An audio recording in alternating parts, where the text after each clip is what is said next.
নারী সংস্কার কমিশনের যে প্রতিবেদনটা এসেছে এবং তারা যে সমাজ দেখতে চায়, তারা আমাদের এই প্রিয় বাংলাদেশকে যেই সমাজে রূপান্তরিত করতে যায়, এই চিত্রটি বড় ভয়ানক, বড় ভয়ঙ্কর, বড় মারাত্মক।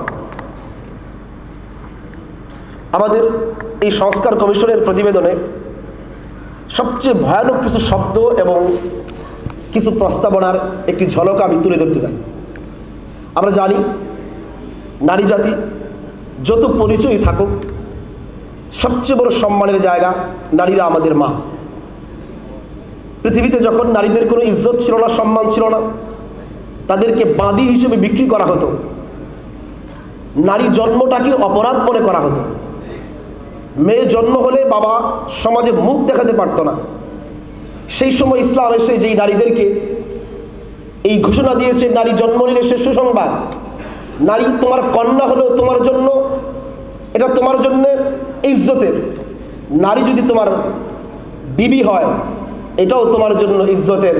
আর নারী যদি মা হয়, তাহলে তার পায়ের নিচে সন্তানের জান্নাত ঘোষণা করেছে ইসলাম। কিন্তু ভয়ঙ্কর বিষয় হচ্ছে, আমাদের নারী কমিশনের এই প্রতিবেদনে লেখা হয়েছে 29 নম্বর পৃষ্ঠায়, দেশ ও সমাজের চোখে নারী এখনো অধস্তন ও অসম অধিকারের ধারক। এর পেছনে রয়ে গেছে নারীকে চিরচারিত ভূমিকায় দেখার প্রবণতা।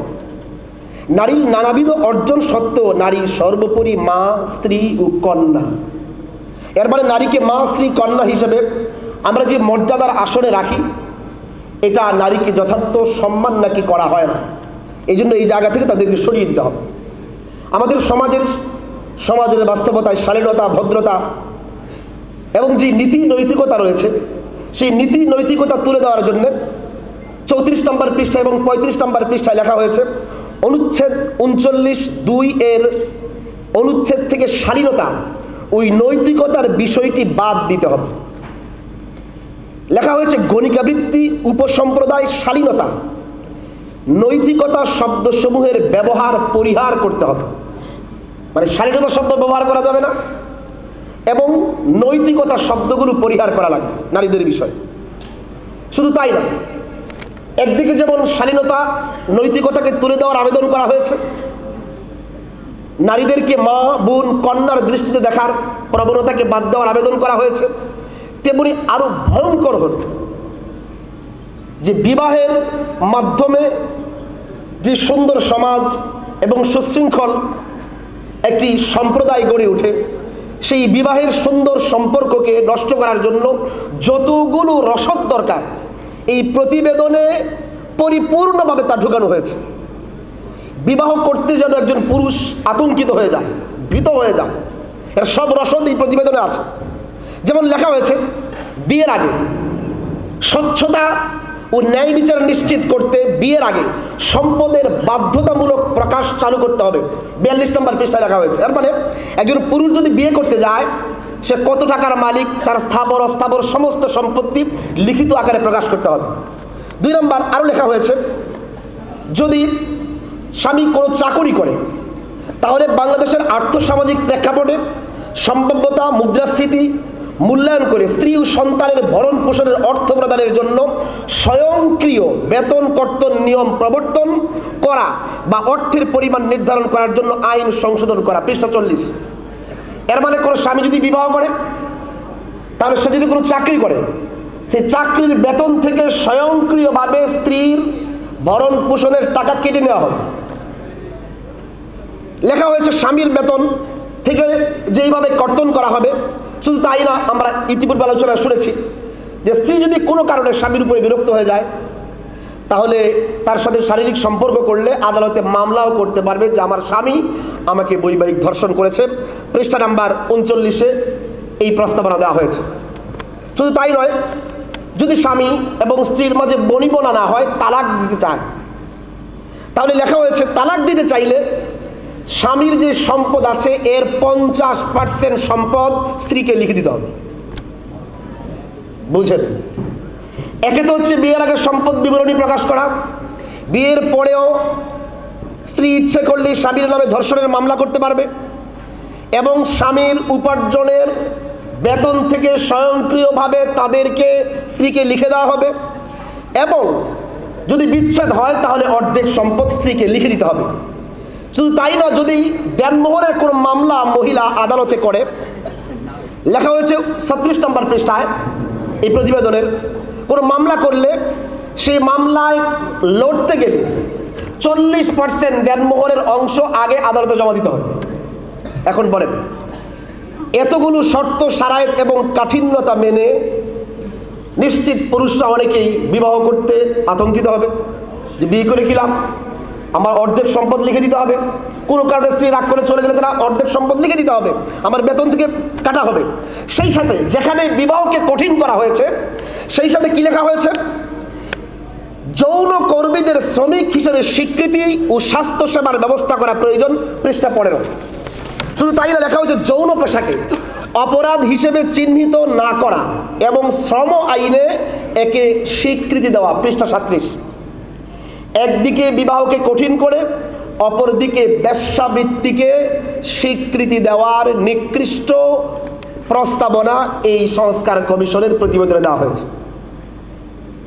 শুধু তাই না, আমরা জানি যে বেশ কিছুদিন আগে রমজান মাসে আমাদের একটা বড় আন্দোলন হয়েছিল ধর্ষণের শাস্তি মৃত্যুদণ্ড নিয়ে।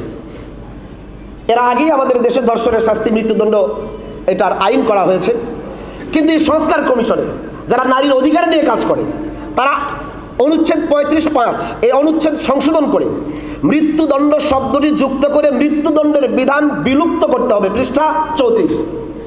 এর মানে আমরা যে চাচ্ছি যে ধর্ষণের শাস্তি মৃত্যুদণ্ড দেওয়া হোক, নারী অধিকারের নামে নারী কমিশনের প্রতিবেদন লেখা হয়েছে মৃত্যুদণ্ডের বিধান যেন বিলুপ্ত করে দেওয়া হয়। এর মানে ধর্ষণের শাস্তি মৃত্যুদণ্ড, এটা নারী কমিশনের এই তথাকথিত নারীবাদীরা চান না।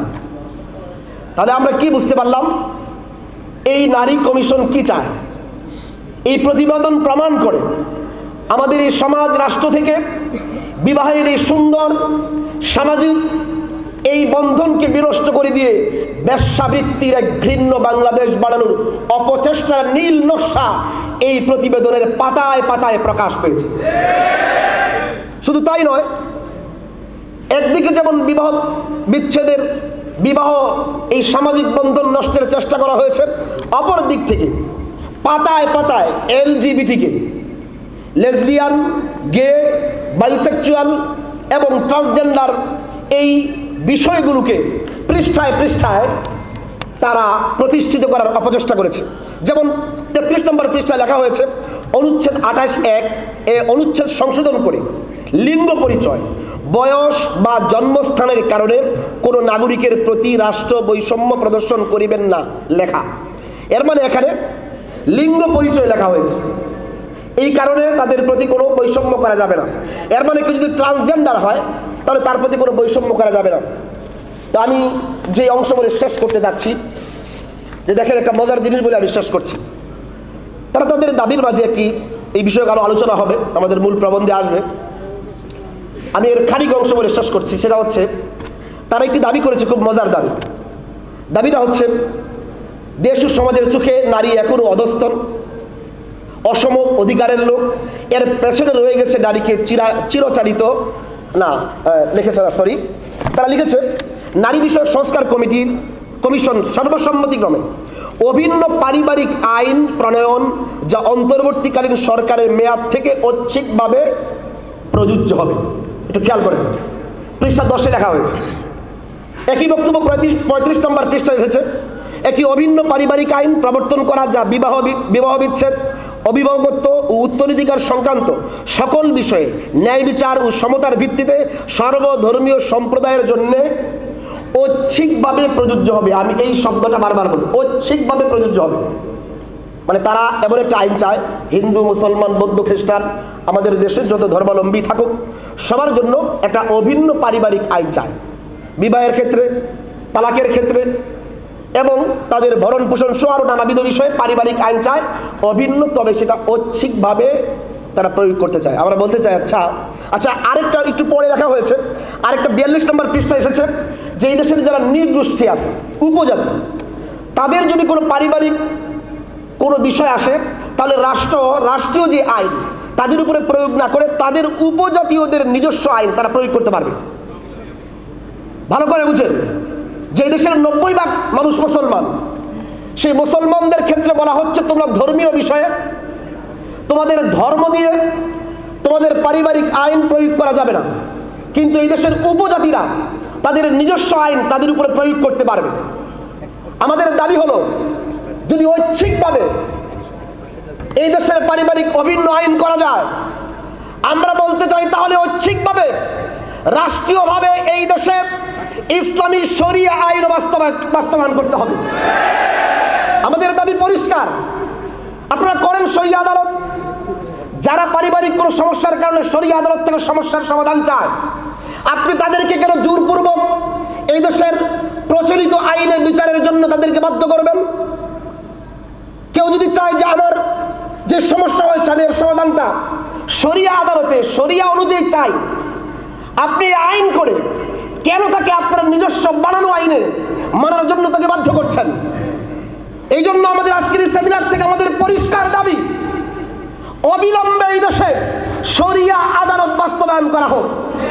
হ্যাঁ, আমরা সবার উপরে তা বাধ্যতামূলক বলি না, বরং যারা চায় যে আমার বিচার ব্যবস্থাটা ইসলামী শরিয়াত মোতাবেক হোক, আমার বিবাহ তালাক, আমার দেনমোহরের মামলা, আমার দেওয়ানি ফৌজদারি মামলা আমি শরিয়া আদালত থেকে সমাধান চাই, তাদেরকে আপনারা প্রচলিত আইনে তার সমাধান নেওয়ার জন্য বাধ্য করতে পারেন না। এটা অবশ্যই বৈষম্য হবে। এই জন্য আমাদের পরিষ্কার দাবি হলো, 1 নম্বর শরিয়া আদালত প্রতিষ্ঠা করা, 2 নম্বর যারা এইভাবে 90% মুসলমানের দেশে মুসলমানদের আকীদা বিশ্বাসের বিরুদ্ধে এইভাবে প্রকাশ্যে বিরোধিতা করে একের পর এক শব্দ প্রয়োগ করে গিয়েছে, তাদেরকে ধর্ম অবমাননার শাস্তি হিসেবে অবশ্যই তাদেরকে যথাযোগ্য দৃষ্টান্তমূলক শাস্তি দিতে হবে। নাম্বার 3, শেষ কথা, যেহেতু এই নারী কমিশন, আমরা আশাবাদী এই সরকার যেই বিপ্লবের মাধ্যমে এসেছে তাদের সরকারি এজেন্ডার অংশ আমরা এখনো মনে করি না। আমরা মনে করি ডক্টর ইউনূস সরকার নিজস্ব চিন্তা চেতনায় কাজ করেননি। আমরা এটা এখনো বিশ্বাস করতে চাই। এই জন্য সরকারের কাছে আবেদন, যারা তাদের এই নীল নকশা বাস্তবায়নের জন্য সরকারের ক্রেডিটকে ধ্বংস করার জন্য এই ঘৃণ্য কাজ করেছে, তাদেরকে বরখাস্তকরণের সাথে সাথে নতুন নারী কমিশনে অবশ্যই যোগ্য আলেমদেরকে যুক্ত করতে হবে।